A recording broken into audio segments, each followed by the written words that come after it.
Jesus didn't have a problem with people that's in the streets. He had a problem with religious people. How can I help anybody when I was not even able to help my own son? I would never do that. And I became that in a matter of minutes when they took my pain pills away. And I said, I'm not where I want to be, but thank God I'm not what I used to be. This is Faith in Your Recovery. I am Randy Davis. Welcome to the battle. Are you tired of the fight? Fed up with the struggle? Ready to throw in the towel? Don't do it. You haven't come this far to only come this far. This story, this interview, this podcast may be exactly what you need to take the next right step forward. We recognize there are multiple pathways to recovery, and we just hope we can show you one and that you can try it, you can adapt, and you'll find your way to recovery. But before we get into the interview, I want to share something pretty exciting with you from this side of the microphone. We want you to email us a question or comment about any one of our episodes or even an idea for an upcoming show, and you'll be automatically entered in a drawing for a free copy of our soon-to-be-released book, Recovery Conversations with Randy Davis. Volume 1 should be available mid-July. I'm thinking that when I get away from the studio today, I could get home, we could have our dummy copy, we'll make some changes, we'll have it in print out by the middle of July. We're excited about that. 10 of our listeners will be winners. So send your email to podcast@ablbh.org. Include your name and town of residence so we can give you a shout out. We look forward to hearing from you. We welcome any questions, any comments, and maybe today's episode will be the one that creates those thoughts in your mind that you want to share. Our guest today, he comes to us from Baltimore, Maryland, or maybe I should say we go to him because we're doing this remote. His name, Timothy Lodgen. Welcome, Timothy. Thank you so much for having me. I really appreciate for you guys having a platform to allow me to share my story and to reach one more person. Well, we appreciate your willingness to become a part of this, and we're excited to hear what you've got to say. I know in the bio that you sent us, you say you're a former US Marine. How long did you serve in the Marines? I served 2.5 years out of 4 years. I unfortunately ended up breaking my ankle 3 times. And on the third time, the Navy doctor said they wanted to do surgery on me. And to be honest, I really didn't want to have surgery at that time. I heard a whole bunch of horror stories back in the 90s about how they came out worse than they went in. So I opted not to have surgery. And because of that, I was unable to stay on active duty. So what I ended up doing was getting honorable discharge from the Marine Corps and coming home at the age of almost 21 years old. I get that. Where were you stationed and what was your role at that time as a Marine? I was stationed at Camp Lejeune in North Carolina, and my MOS is 0311 Infantry. So I joined the Marine Corps. I wanted to be infantry. My father, my brother, both of my grandfathers were all in the Army, and I decided I wanted to take a different route. I always went above and beyond what I was supposed to do in sports and stuff. So I told myself, if I'm going to join the military, I want to be the best of the best. And the Marine Corps is the best of the best. That's what I wanted to do. So I trained a lot.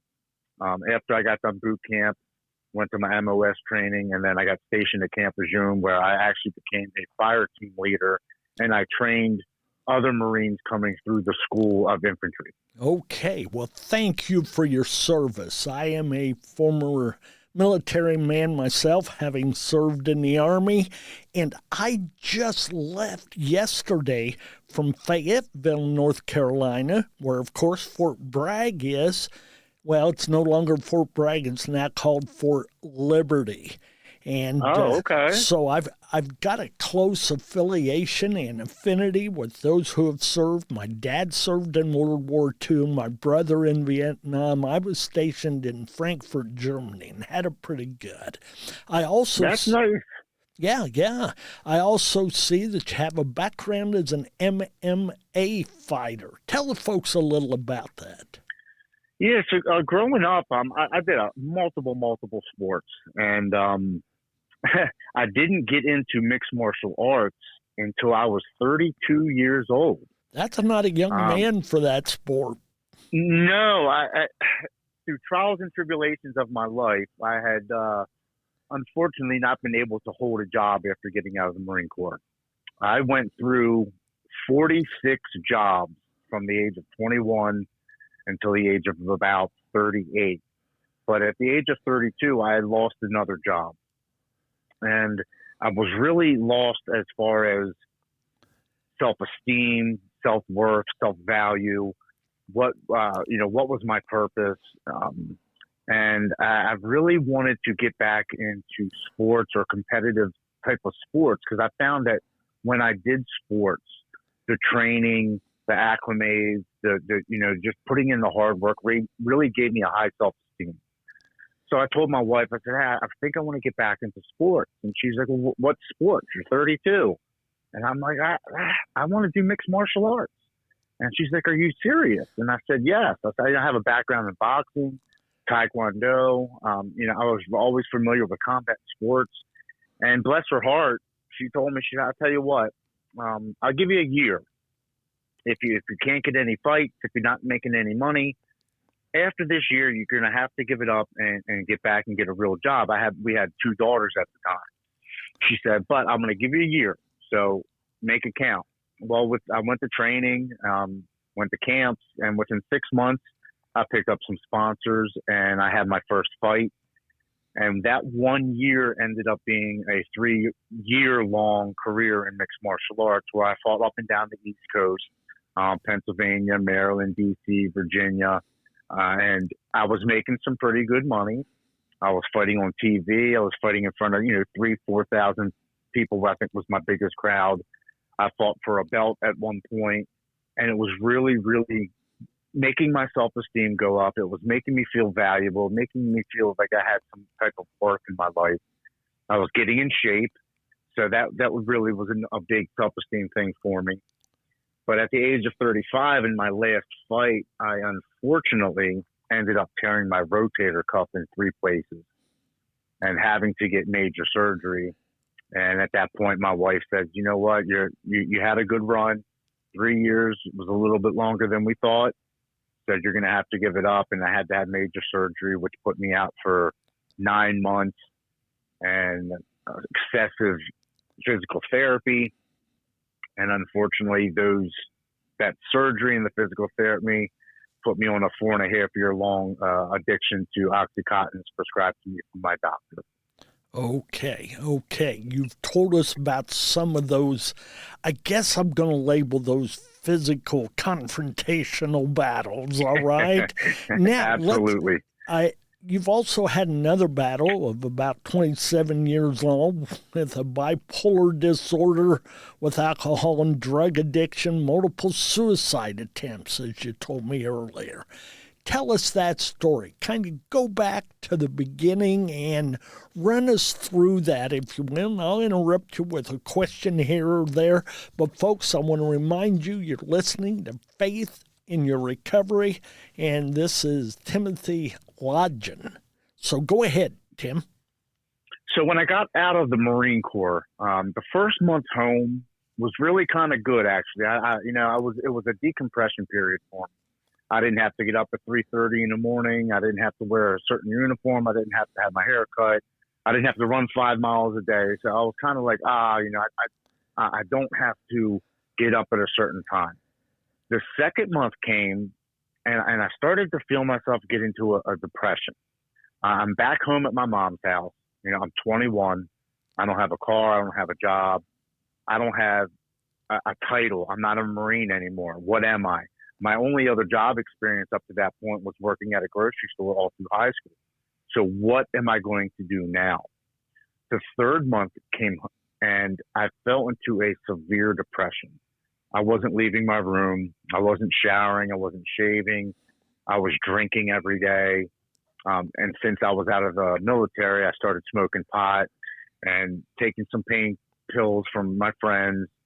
And I found myself one day sitting in my bedroom. I had the idea to go into my father's armoire and grab his gun. And I sat it on my lap and I'm crying and I'm looking at the gun. And thank God at that time I had the right mind to call my girlfriend.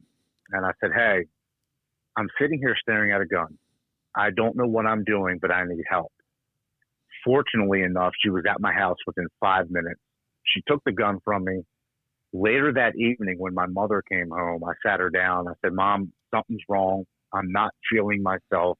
I think I need to go see a doctor. I didn't tell her I just had my stepfather's gun in my lap, because at that time she would have had me committed into a hospital, and I wasn't ready for that. But I did tell her I needed to speak to somebody because I just wasn't feeling myself. Understood. Yeah, we get into the doctors that next week, and the doctors sit me down. They do a bunch of tests on me, and they diagnose me with bipolar 1 manic depressive disorder. So this is in 1990, almost 1996. Their first solution was to put me on medicines to equal out my imbalance of my chemicals in my brain. And what I tell people is, if the doctors are putting you on any type of medicine, whether it's psychological, whether it's for, heaven forbid, cancer or kidneys or liver or heart, whatever the medication that the doctor is putting you on, please be honest with your doctors. I was never honest with my doctors. I didn't tell them I was drinking alcohol every day. I didn't tell them I was smoking pot. I didn't tell them that I was taking pain pills whenever I could get them from my friends. So the medicines that they were putting me on, when I went back for the 30, 60, or 90-day checkup, whenever the doctor had me come back, and they would evaluate me and ask me, how are you feeling? I would simply tell them, it's not working. I feel worse than it was before I came in here. And their solution, because I wasn't telling them the truth, Higher dosage. Yeah, high. That's up to milligrams. And then I would go back again after 30, 60, 90 days. Okay, well, maybe those medicines aren't working for you. We're going to try to put you on these medicines. That up and down, up on medicines, off medicines, higher milligrams, try this cocktail, try that cocktail, went on from the age of 21 until the age of 44, when I got into rehab and finally got sober, because I was never honest with my doctors. Heaven forbid I would have been honest and said I have an alcohol and drug addiction problem, but I didn't want to admit that at that point. For me, it was the medicine. It's just not working. And then when it didn't work, after being on 20 or 30 different types of medicines, cocktails, high dosages, low dosages, I would simply say, well, there must be something wrong with me, because they've had me on almost all the medicines that they could possibly do, and it's still not working. Am I just insane? Tim, did you at that point recognize your reliance upon the drugs and alcohol? Do you think you recognize that? To be honest, I didn't want to admit to myself that I was born with a chemical imbalance. Okay. I always had a stigma against that. I would always say, why do I have to take a medicine to feel like somebody else?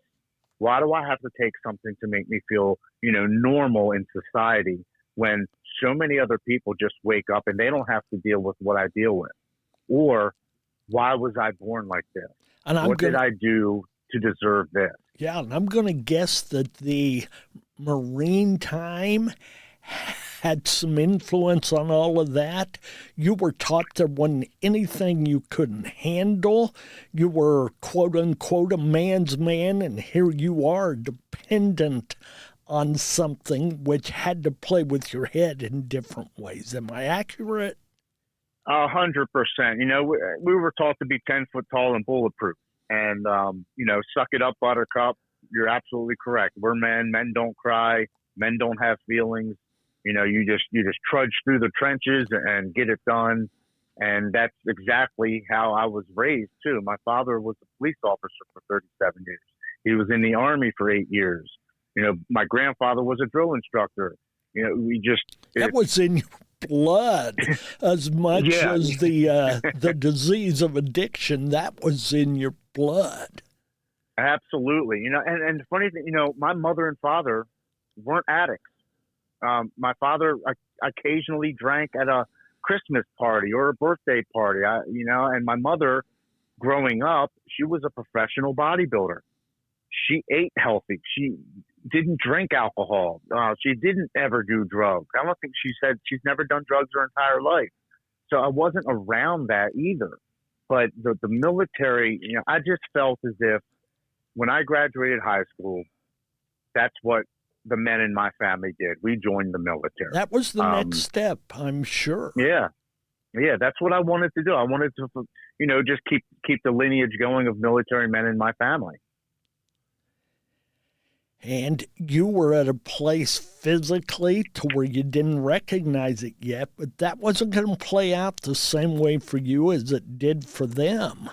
That due to your propensity for the, you know, addiction, the drugs, and then to get those pills and everything, this had to be a difficult time for your head. That suicide attempt you talked about, there had to be times your head was just spinning, didn't know what to do or which way to turn. Yes?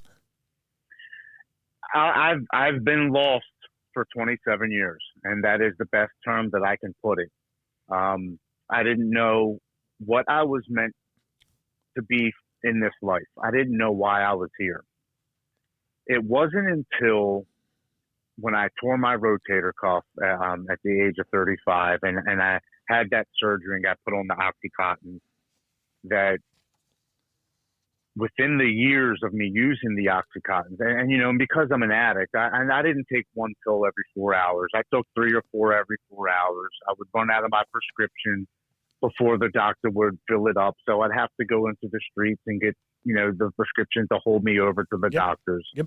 It wasn't until the point where I was in my room one day and I got literally scared.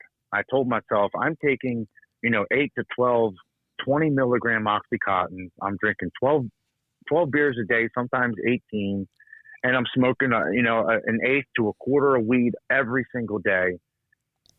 Even though that's what I'm used to taking and that's what I told myself, that's what made me feel normal. I'm taking so much of this that my body one night might just give out while I'm sleeping, because that's taking all those medicines and taking that alcohol slows down your heart rate. It slows down everything. And one night my body just say, you know, I'm done tonight and I might not wake up. And due to the drugs and the alcohol, and not being on the medicine at that time, because for me, I would rather just self-medicate. So I wasn't on my bipolar medicine. I'm taking, 8 to 12 Oxycontin, 20 milligrams a day, and drinking 12 to 18 beers. I told myself, I don't want to die in my sleep. I would rather just do it right now. And I reach over on my armbar and I grab my bottle of Oxycontin and I dump it out into my hand. And I count 18 of them. And I take all 18 Oxycontins and I go out into the living room and I drink a 12-pack of beer within 45 minutes. I then come back into my bedroom and I lay down on the bed and I remember saying, please, God, don't let me wake up. I don't want to live this way. I don't know how to stop. I just want the pain to go away. And I pass out. I wake up the next evening about 8 o'clock at night. So I must have been passed out for about 18 hours. And the first thought in my head was, oh my God, I didn't die. My second thought was to immediately get up and go into the bathroom and grab the refill that I had on the countertop in the bathroom, open it up, and I dumped the entire prescription down the toilet. I remember looking into the mirror and telling myself, this is going to get really bad, but no matter how bad it gets, we are never taking pain medicine again. And for the next 10 days of my life, I was the sickest I think I have ever been in my entire life, coming off of opioid addiction. The throwing up, the nausea, the insomnia, anxiety, panic attacks, chills, fever, everything that you can imagine coming off a 4.5-year long opioid prescription addiction. And at the end of these 10 days, I decided to leave my house because I've been in the house sick as a dog. And I get in my truck and I go, and there's this beautiful reservoir down here in Maryland where people go biking and they walk their dogs and take picnics and go fishing. It's a really beautiful reservoir. And I get in my truck and I'm driving through the reservoir and I'm crying. And I remember hitting on the steering wheel and hitting the roof of my truck, and I'm yelling up in the sky. And I'm saying, why am I suffering so bad? If there's something else out there, and God, if you really exist, and you love me as much as you're supposed to love me, then why am I suffering? What did I do to deserve all of this pain? And to be quite honest, at that time in my life, I didn't believe in a higher power. I didn't believe in a God, because to me, if something loved me and created me, then why am I suffering so bad? That was my thought process at the moment. We hear you. And I'm driving through the park, and I get to this tree where in 1996, my best friend unfortunately lost control of his vehicle, hit the tree, and he ultimately died at the age of 18 due to the car accident. And at this tree, his parents set this little vigil up. And you can go to the tree and put a flower in the vase that they had nailed to the tree, and you can go and write. There's a book that they have there that's wrapped in plastic, and it's still there today, that you can simply just go up and write a message to my friend Bill. And I get out of the tree and I'm crying, and I go up to the tree and I say, Bill, if there's something else out there besides me, can you please give me a sign? Because I don't believe that there's anything else out there. Because if there was, I wouldn't be suffering so bad. I'm lost. I don't know why I survived that suicide attempt. I need to know that there's something else out there, and that there's something watching over me and protecting me. Please just give me a sign. And I get in my truck and I go to leave the park. And as I'm leaving the park, I'm crying and like my nose is running. So I pull over to the side of the road. But for some reason, I don't pull over on the right side of the road as I'm driving out. I pull over on the left-hand side, facing the oncoming traffic. And I'm wiping my eyes and I'm blowing my nose and I'm still crying. And about 10 minutes goes by and this vehicle pulls up in front of me. And we're windshield to windshield because I'm on the opposite side of the road. Exactly. But the gentleman gets out of his vehicle and he opens the back door and he's got his dog. And I see he's about to walk across the street to where the water is and go walk his dog by the water. And I'm watching the gentleman get out and I'm looking at him. And I'm like, man, that guy really looks familiar to me. I can't really place it. And then all of a sudden, it dawns on me. It was my best friend who had passed away in 1996. This was his father. Wow. This date is March 16th, 2017, 21 years later. I haven't seen this man since the day of my friend's funeral in 1996. I get out of the vehicle and I say, Mr. Bill, is that you? And he turns around and he looks at me and he says, Timmy, what's wrong? And I fall to the curb and I start crying. I'm an addict. I'm an alcoholic. I survived a suicide attempt. I don't know why I'm here. And he walks over to me and he puts his hand on my shoulder and he says, Timmy, I am not supposed to be here today. My bags are packed in my truck.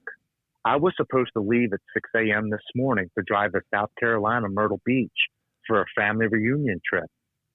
But my wife came to me in a dream last night and she told me not to leave, to come to this park at 10 a.m. this morning and walk the dog. You've got me in spirit chills.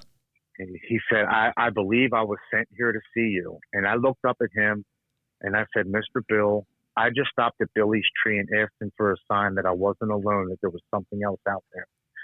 And he looks at me and he says, Timmy, you don't have to worry. They're out there. They're watching over us. They're protecting us. Everything is going to be okay. And as I leave the park, I have about 10 minutes to where I'm like jubilated. I'm like, okay, there's something else out there. Everything's going to be okay. I'm going to be protected. And this is the cunning and baffling and manipulative thought process of an addict. As soon as that thought comes into my head, my disease of addiction steps in and says, you're absolutely right. They're watching over you. You're being protected. So you don't have to stop living the way that you're living because nothing's going to happen to you. So for the next 4 years of my life, from 2017 to 2021, to the day I went into rehab, I drank the most alcohol I have ever drank in my entire life, thinking that nothing was going to happen to me. I was being protected. I was being looked out over. The alcoholism got to the point where the beer wasn't enough. I switched to whiskey. And it's funny, you know, the addictive personality, it has a way to switching your thoughts. And, you know, it told me, don't buy a big bottle of whiskey, because if you drink that whole bottle of whiskey and it's gone at the end of the day, you surely are an alcoholic, because then you would have the proof that you drank that entire bottle. So just buy the little miniatures. You know, you can throw them out the window while you're driving. You can hide them from your wife, your kids. You can take them to work with you and nobody will know you have them in your pocket. You can stick them in your socks. You can put them in the medicine cabinet. You hide them all over the house. Nobody will ever know exactly how much alcohol you're drinking. That's what my disease told me to do. That's cunning when you think about it. It absolutely is. Especially in the moment of your highest vulnerability, so to speak. And here's ways to make it happen. Go ahead. Thanks. Yeah, and it got to the point where I would stop at 6:30 in the morning, and I would pick up a sleeve of Fireball whiskey, and a sleeve is 10 bottles all still wrapped together in plastic. And I would pick up the 10. I would drink all 10 of them by my lunchtime, which was 12:30, 1 o'clock. And then I would leave the job site and go to the nearest liquor store and grab another 10. I would drink all 10 of those by the time I got off of work, which is usually 3:30 or 4. On the way home, I would stop and get another 10 of the Fireball whiskey. And I would drink those last 10 from the time I got off work until about 8:30, 9 o'clock, until I passed out. The last year and a half of my drinking, I was drinking 25 to 30 Fireball miniatures every single day. And I had, for some reason, I wanted to know how much alcohol was in one of those miniatures. One miniature is 2.5 shots of alcohol. So 2.5 times 30 is anywhere up from 60 to 80 shots of Fireball whiskey that I was drinking every single day for a year and a half. I don't know how you function through that. You know, or without it. I was a functioning alcoholic until I wasn't, and that's the best way I can put it. I've heard that description. I told myself I was functioning, but little beknownst to me was my job performance was going down. I was calling out of work a lot. I was fighting with my wife a lot. My kids were scared of me. I've lost a lot of friends. I get a brand new truck, and it's not even 2 months old. I still have temporary tags on it. And as I'm leaving the liquor store, I hit something in my brand new truck. I come home and I tell my wife, I'm not dealing with this tonight. I just want to go to bed. And I pass out. And I wake up the next morning like a good blackout drunk does. And I say, hey, good morning, everybody. I'm going to go to the store and get milk and bread. What else do we need for breakfast? And she just looks at me and says, how are you going to do that? And I said, oh, my brand new truck in the driveway. She says, Tim, go out and look at your truck in the driveway. And I go outside and I get around to the passenger side of my vehicle, and the side mirror is completely ripped off the side, and my front passenger tire is hanging off the rim, and the rim's pushed up underneath of my bumper. And I'm just sitting there looking at my vehicle, and my wife pops her head out and she looks at me and she says, "Do you remember what you hit last night?" And I said, "No, I don't remember anything." And she says, "Tim, you could have killed yourself. You could have killed somebody else.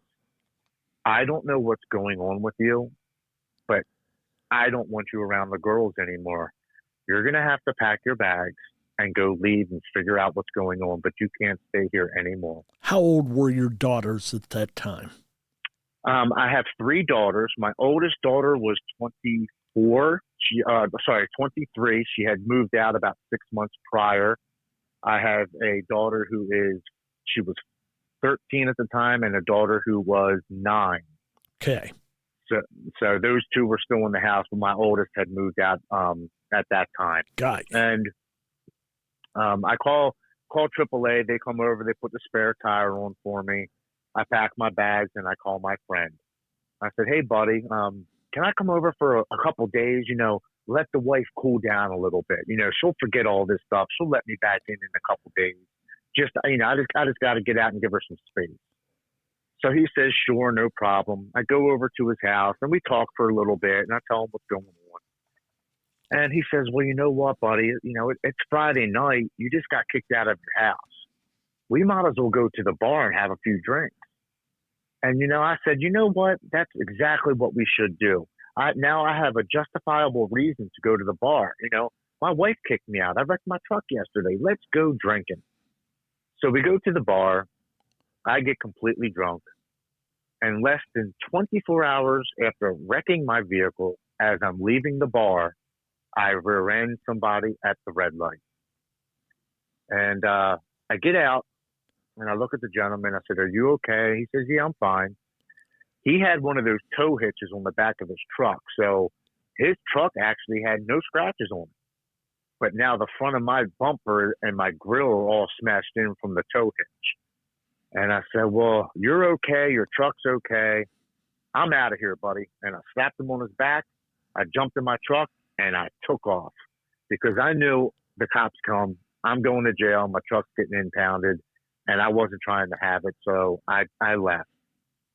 I get to my friend's house, and I tell him, I can't stay here. I just want to be alone. I'm going to grab my stuff and leave. So I grab my bag. I stop back at the liquor store. I grab 2 more sleeves of Fireball, and I go and I park my vehicle at one of those parking rides where people can park their vehicle for the day and grab a train and go to work. So I go into these parking ride and I turn off my phone. I didn't want to hear from nobody. I didn't want nobody calling me, nobody knowing where I was. And I sit in my truck for 2 days. No contact with anybody. I was sleeping in the back seat, drinking and passing out and throwing up, and drinking and passing out and throwing up. That's what I did for 48 hours. No food, just alcohol and passing out and throwing up. And at the end of the 2 days, March 5th, 2021, at 7 after 10 in the morning, I turned my phone on. 2 minutes later, the phone rings after having it off for 2 days. And I look down and I don't really recognize the number. It says Westchester, Pennsylvania. So for some reason, I pick it up. And it's my childhood friend, Brandon Novak. And if you don't know who Brandon is, he's one of the members of the Jackass crew that did all the movies on MTV. Oh, I remember that. I couldn't have told you any of the names except Johnny, whatever his last name was. Yeah, so Brandon was the guy in the crew that had the worst drug addiction. He was on heroin and alcohol and all kind of stuff. But at this point, when he had called me, he is now 4 years sober. So he calls me and he says, "Lodgen, what the F are you doing?" And I say, "I'm cold, I'm hungry, I'm drunk, and I'm tired." And he says, "Good. That's what you need. I just got off the phone with your wife and your mom. I have a plane ticket ready for you tonight at 8:30 p.m. I got you into Banyan Treatment Centers down West Palm Beach, Florida.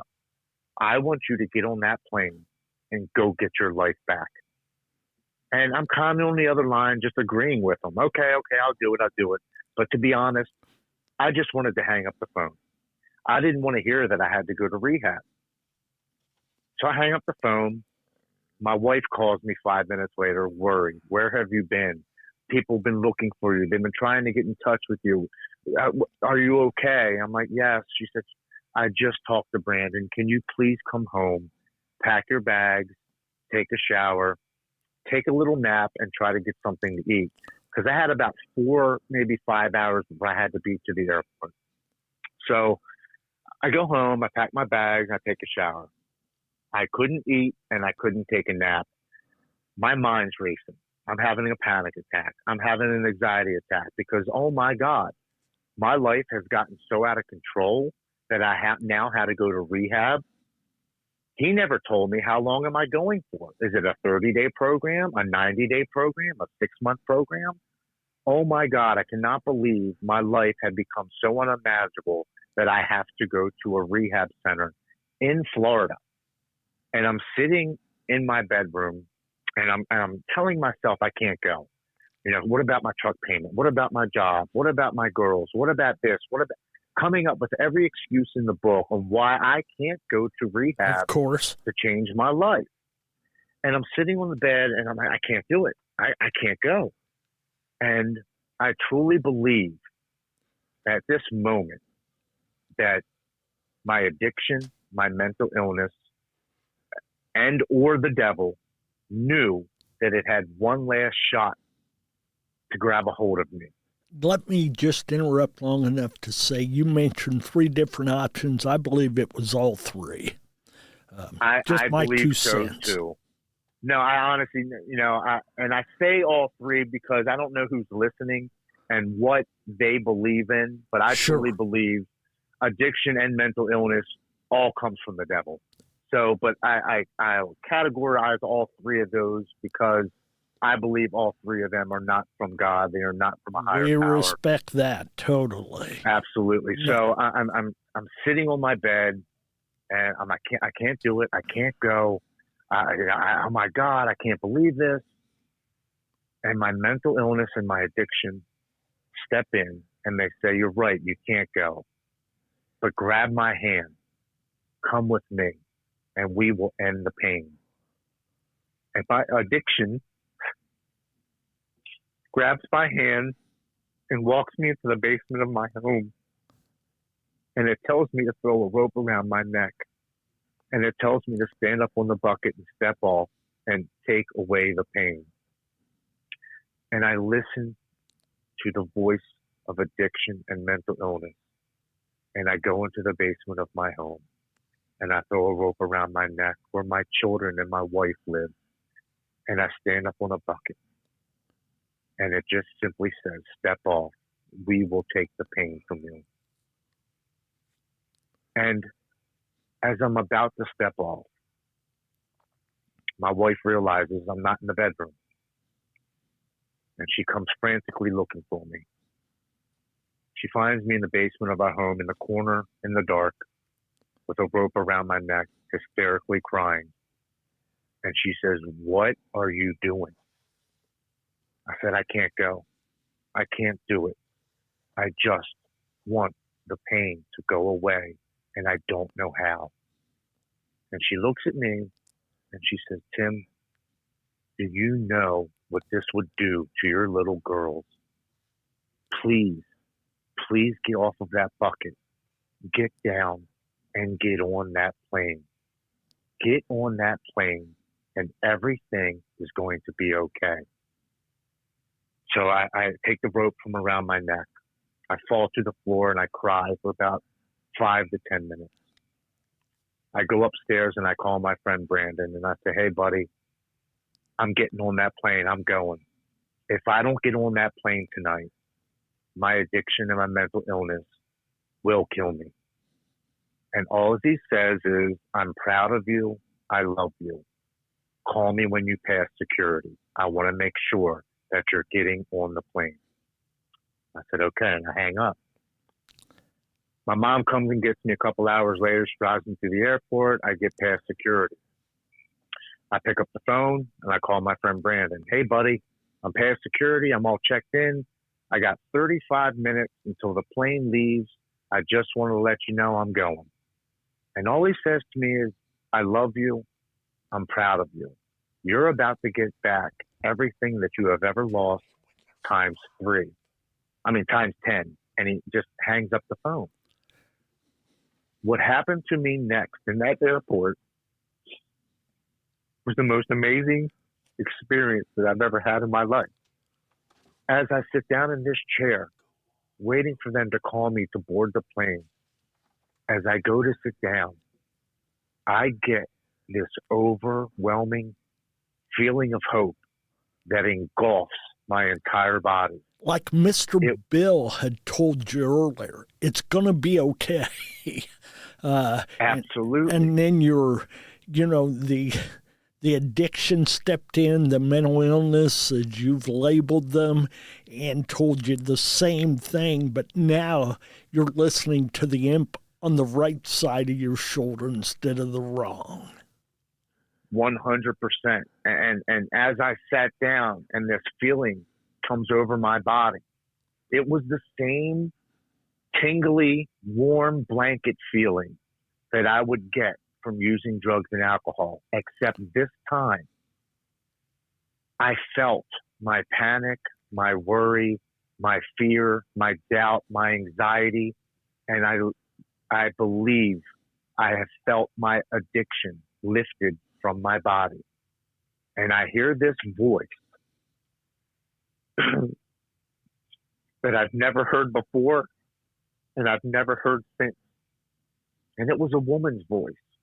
And it was very loving and very caring, very calming. And she simply says, everything is going to be okay. It was the most amazing experience that I have ever felt in my entire life. I truly believe that I had a spiritual awakening in that airport. I truly believe that a higher power or an angel or something that was looking out for me came and visited me in that airport and took all of my negativity out of my body, all of my mental illness, all of my addiction. And I finally realized at the age of 44 that I was going to get the help that I needed to save my life. And when I got to rehab and the doctors took my vitals and took my blood and my heart rate and my blood pressure and all that stuff, they called me into the doctor's office.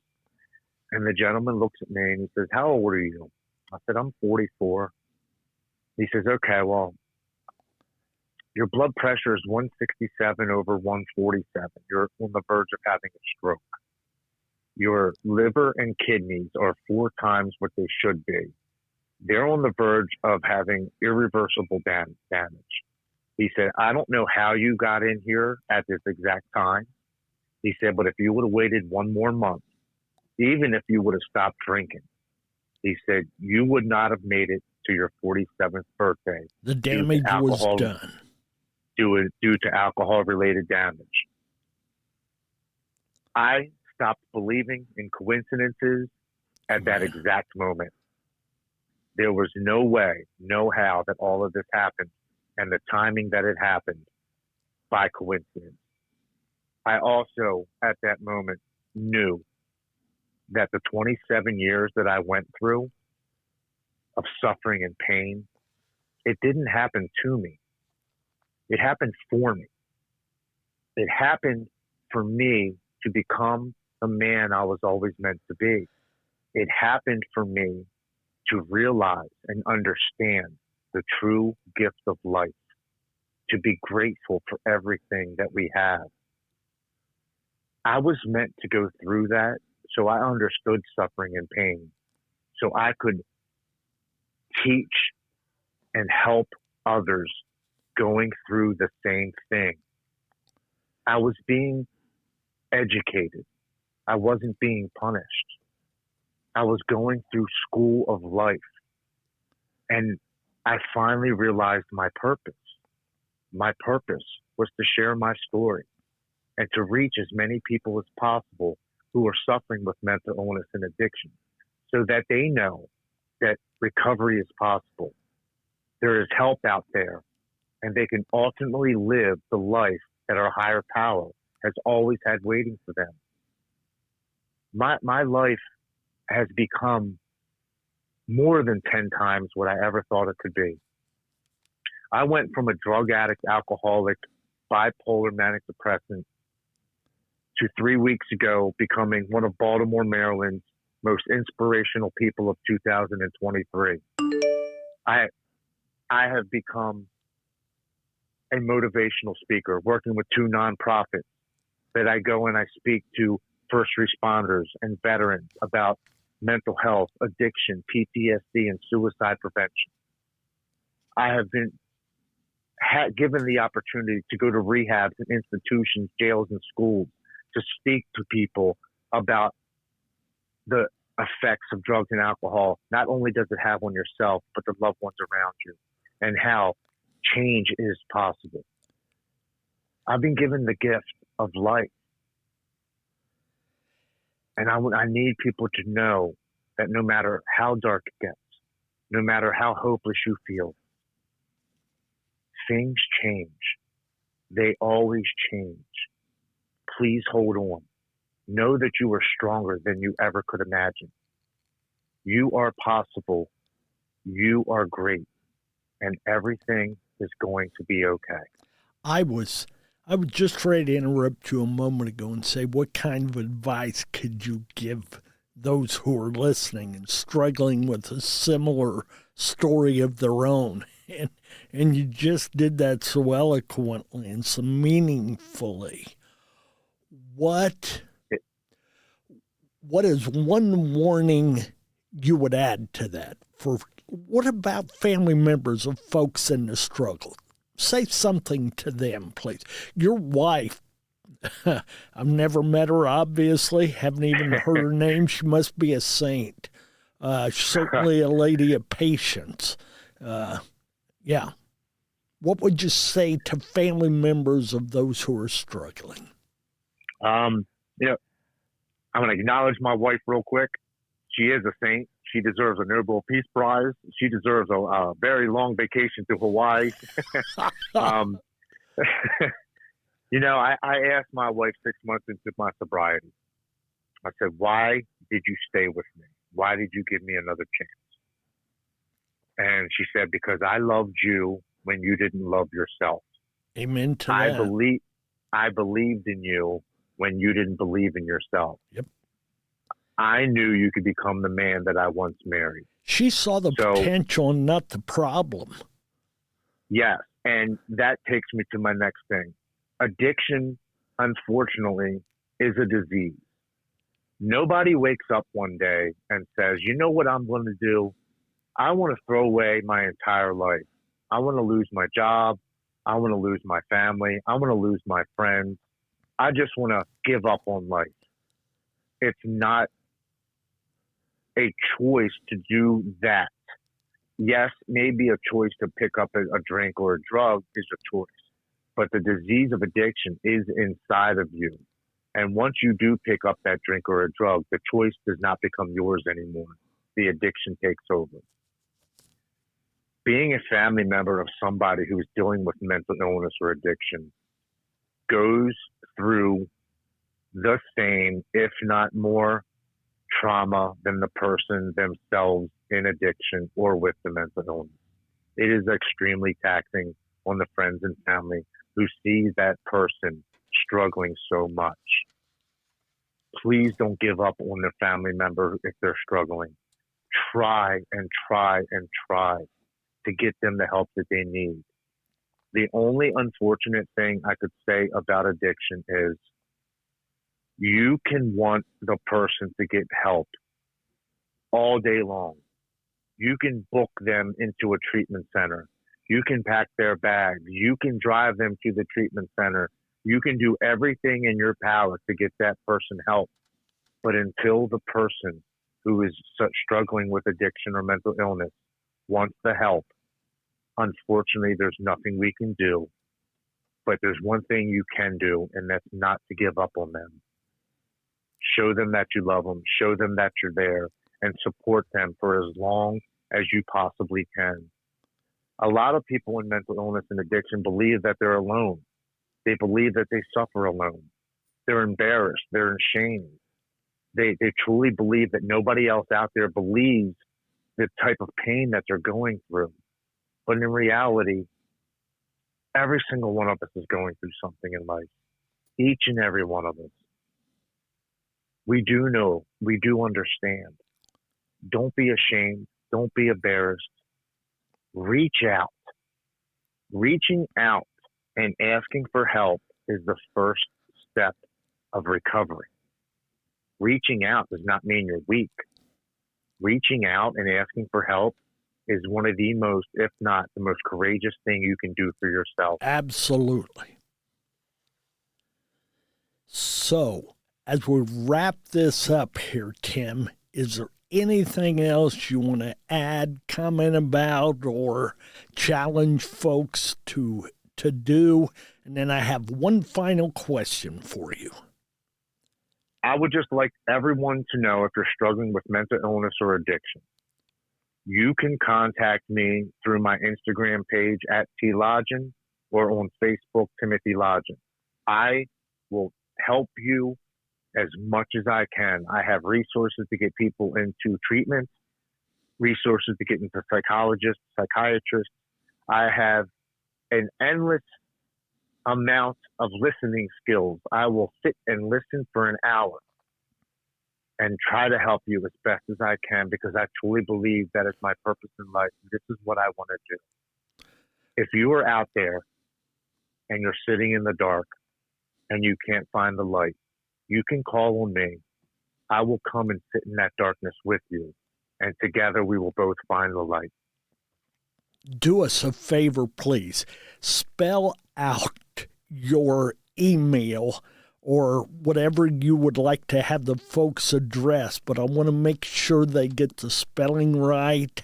Go ahead and give that to them, and then we'll make sure we add a link to this as well. Yes, you can contact me. My main page for recovery is on the Instagram page, and that is at TLODGEN, at Lodgen. And you can contact me there. Email me is lodgentim@icloud.com, LODGEN, tim@icloud.com. Thank you. Thank you. Now, I want to wrap it up with this question. As you are aware, the name of our podcast is Faith in Your Recovery. What does that mean to you, that title, your personal understanding of it? Without faith, I don't believe I could have done this. Faith, if you live a life without faith, you will be lost. And I was lost for 27 years because I didn't have faith. I didn't believe in anything other than me. When I finally took my hands off of those steering wheels and I allowed faith to take over, and I allowed for what was to happen to me, let it be, my life has become so peaceful, so gracious, so filled with gratitude. I've become so humbled. I've become so balanced in life. Faith for me has given me a new way of life and a new way of living. It is absolutely 100%, 50% of my recovery is believing in something greater than myself. Amen. That could restore me to sanity and take away my addiction. Wow. Folks, if you have any questions, any comments, let us know. Get back to us. And you can contact us easily at podcast@ablbh.org. We'll connect you with Tim, and I'm sure he'll help connect you where you need to be and help lead you to that next right step. It's been a privilege to have you with us today, Tim. Thank you. Thank you for sharing your story. And hey, thanks for stepping down off that bucket, buddy. This is the first opportunity I've had to speak with you and meet you, but it's been a pleasure, and I treasure this opportunity, and God bless and all that lies before you and your family. Take care. We'll be in touch. God bless and thank you, folks. Amen. Thank you. Amen.